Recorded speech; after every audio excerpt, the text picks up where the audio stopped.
Hello there, I'm Sandy Allnock, maker of hex charts for coloring mediums, alcohol markers, colored pencils, and watercolor pencils. And today we're going to talk about the Ohuhu set. Now, I no longer have the 320 set, but guess what? A friend of mine was sent a 48 set, and she doesn't like markers, so she said, ooh, let me just surprise Sandy and send them to her. So after having gotten rid of my 320 set, now I have a 48 set. So I'm going to use them and share a little stuff with you guys, since I know you love Ohuhus. And we'll talk about the set, and then I'll do some art.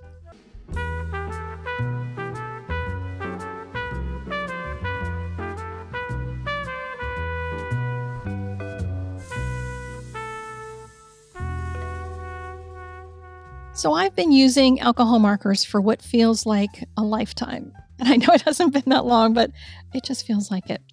And in this particular case, I no longer have the 320 set. It is at a school for the kids to enjoy because I didn't like them myself. But I decided, okay, I'm going to take the hex chart and I'm going to plot the 48 on here and see how that goes. I was curious to see that they actually picked some that I had already set up on the chart as potential blending groups. Now, it's not that they have to be next to each other to be blending groups. They can be ones that are nearby and hopscotch over a couple of hexagons. It's the same way with alcohol marker, colored pencil, and watercolor pencil charts that I make. You know, they're not meant to be done with colors that are adjacent to each other all the time, though that can be possible. Now, I made a chart just for the 48 set that I have. And it might not be the same 48 set that you have, because I have 49 markers in mine, which is weird. I didn't include the cool gray 00. But I did set this up in just numerical order. It's not a hex chart in visual order. It's just numerical.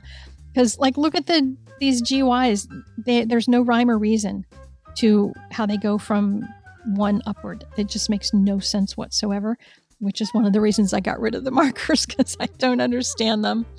And I can never find the markers because the caps don't match either. But they had a lot of duplicates in this set. A lot of colors that were so close. I would have chosen much further apart myself, but whatever, you know, it's a free set of markers for me, so it is what it is. I would love it if you have the 48 set, if you would download that chart and tell me if yours is the same. I'll tell you where in a minute. Now, this other chart that I made, I picked a subset of this for a project that I'm working on, took some out of the 48, made my subset, and then tried to find Copic and Olo equivalents. Both of them are kind of mostly there, but not completely. There's just going to always be some colors that are off when you're doing any kind of color conversion, because not everybody uses the same formulas, and some will evaporate differently. There's just a lot of things that can happen. So I did my best, but you can also download this one for free. And the reason they are both for free is because they are in the pre-class lesson for a new class. And it's a new level 2 class that I made because I realized I didn't have any stepping stone classes from a level 1 jumpstart person to a scene maker in a level 3 class. So now we have one. It's just got 2 scenes in it. And we're going to not only color the 2 scenes, but we're going to really dive deep on both images. And so I'm going to draw both images for you here. And then I'm also going to color them up in speed format so you can kind of get a general idea and talk about a few other things while we go. Now, this pen that I'm using is a Copic Multiliner. So nobody tell Copic that I'm using their stuff that I'm going to color with Ohuhus. But this is an SP marker, and you know that because it has a silver handle to it. It's silver pens. Now, they have them in all different kinds of nibs. This one is a brush pen, the small brush. And I think they have other sizes. I don't remember. But I had a big set of these at one point, and I don't know where they all went. They've kind of drifted all over the studio. But I found these 2 brush markers, and I found them in the big cleanup. I told you in my recent video that I cleaned the studio, found a bunch of pens, showed you the other brush pens that I use with fountain pen inks last week. So if you're into brush pens, that might be of interest. But these brush pens are Copic friendly. They're alcohol marker friendly. So you can draw with them and then color them in with your alcohol markers. And originally, I wasn't really thinking I would color them. This was just going to be for today's Inktober, because today is camp, the word. And, camping just seemed like a fun thing. I started sketching this owl, and I started doing him really big because I wanted to try this brush pen. And in order to be able to get any detail in it, I needed it big enough. So I got out a big pad of Olo paper from their sketchbook, tore one out, and started drawing on it. Now, again, don't tell Olo I'm using their paper with other pens. Oh my gosh, I'm mixing different brands. Someone's going to shoot me, right? Anyway, I like this paper for drawing on with any kind of multiliners, any just kind of pen like that. Not entirely as much with fountain pen. Fountain pen, I like the Hahnemule lettering paper. I'll link that in the doobly-doo too, just for fun, because I like that it doesn't feather at all. But this paper is really smooth when you're drawing with just any kind of pen, even a Sharpie. The surface of it is really nice. It's just marker paper. And whether you're coloring or not, it's fun to draw on. And that was originally my thought. And everything morphed. Like, how things go in your brain. You have one plan. That plan turns into another plan, which turns into another plan. That's kind of how my world went. I was thinking of this little owl holding a lantern, and originally his second wing was hanging downward because, of course, he was holding his lantern up. Well, I realized if he was trying to figure out who's there, because that's why he would be holding his lantern up to say who's coming, then he might have his other wing up to shield his eyes from the moon and say, hey, who's there? And get it? Who's there? Yeah, these are the stories I tell myself while I'm drawing. Yeah. Anyway, that's why he's posed this way. And he is for the camping theme. He was not intended to be for a class. He was just going to be for fun because I had this little idea of my little camper dude. So I got out the Ohuhu marker set and thought, well, let me see if I have enough colors in here to do anything with to color him in. So I'm going to do these eyeballs slowly and talk through them and then speed color through the rest. I'm putting a base color in there that I want to have as my lightest color. And then in the area underneath of the eyelids, going to put a darker brown, like a mid-tone kind of reddish brown color, and put a little striations into the eyeballs themselves. They have this little line work that you can do with a pen, and do that on both eyes. Now, the reason that the shadows are at the top on eyes is because the eyelid is casting a shadow onto the eyeball itself, so you get darker color at the top. And then I'm going to put even darker color, a darker brown at the very top, so that way his eyes look nice and real. Great, right? And then I just started coloring and having fun and playing around and realizing, oh, I wish I had this color. Oh, I wish I had that color. Oh, I wish I had thus and such. And I didn't have any of it, but I made do with what I have, which is what we should do in life. We should make do with what we have and be happy that we have markers to play with. So there's that. But I was still thinking about the other idea that I had because I was just in camping brain mode while I was thinking about this. And I thought, I'd like to draw a person maybe doing something. And that could be a camping theme. And I went back in my mind to thinking about a couple years ago when I drew campfires, and I was into really researching what fire looks like. And I was very excited about that. And I was like, okay, let me get this coloring done. I just need to get this thing done so I can make the video. And then for my next video, I'll think about the other one. So I got this one all finished. I was very happy with myself that I had the video done for today, and that was going to be that. And I was going to not speed through it so fast and be able to show you all the coloring.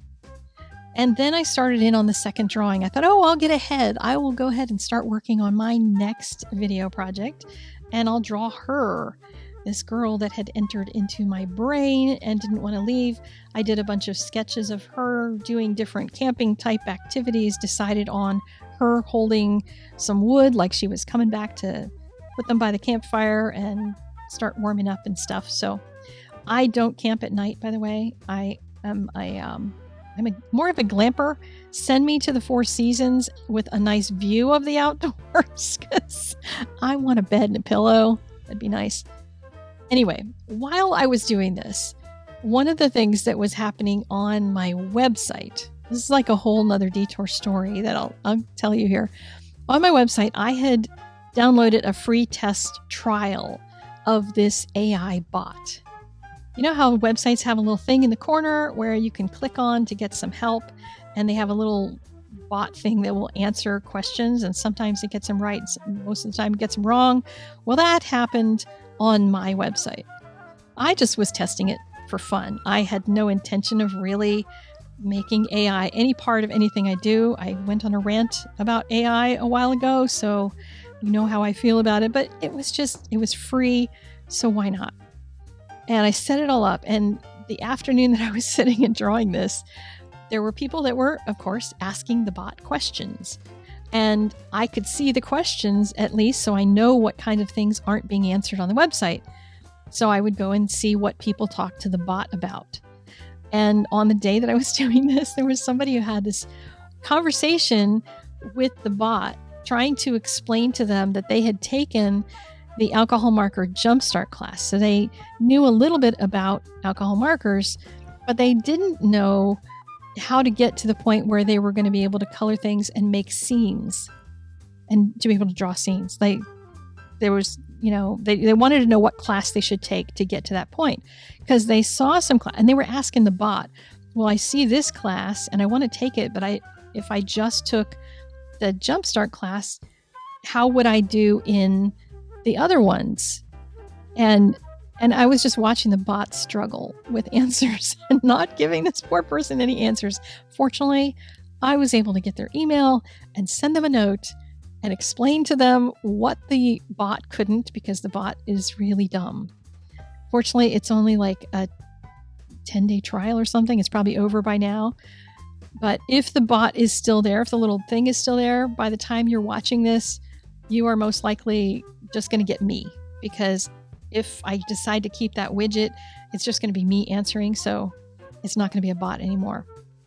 So that was what was running through my brain when I was working on this drawing, was that conversation with that poor person who just had a question and just wanted to know if she was ready to do a scene class. And I looked at my list of classes for alcohol markers and I went, I don't have any kind of stepping stone classes to get you from Jumpstart to the really fun scene classes in level 3.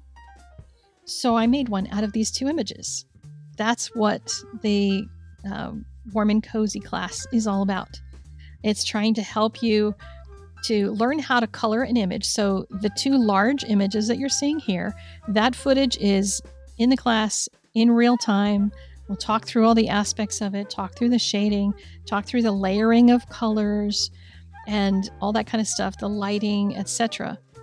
And then after we do that one big, so you can really dig into the image, then we dive in and we make cards and we make scenes on the cards. And the scenes are simple-ish. Shouldn't say simple entirely. They're simple-ish. You need to be able to draw a stick for a tree trunk and a stick for a branch. And for the other ones, you just need to draw blocks and rectangles and things. So they're doable. So here are the cards that will be made. And I give you the little sentiments, both the inside and the outside, if you want to use them. But you'll see how to make the background and the tree and make the little owl look like he's in the dark.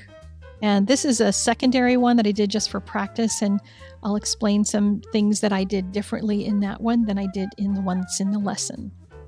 But again, there's 4 different sentiment panels for the inside and 1 warm and cozy on the outside for all of them.